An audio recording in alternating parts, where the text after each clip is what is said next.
انت ايه يالا اللي انت عملته ده يالا؟ ايه يا عم؟ عملت جريمه انا؟ كلمت اختها وهي اللي مكلماني، وبعدين بقالي فتره اصلا ما بكلمهاش، هي دخلت كلمتني.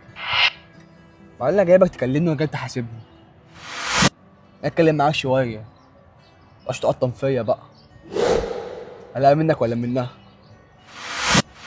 اقطم فيك؟ انت هبل يا ابني، ده انت اللي راح مكلم اختها. ازاي جالك قلب اصلا تعمل كده؟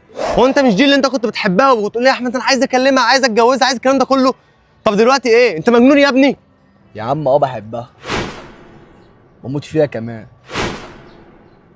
بس اختها دخلت في النص كده فجأة وصراحة يعني عملت لي ربكة كده وكلمتها يعني، بس الكلام كان في العادي، بس حظي الوحش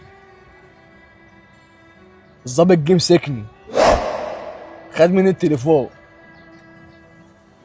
حط الباسورد في دار التليفون، راحت خدت التليفون من الظابط،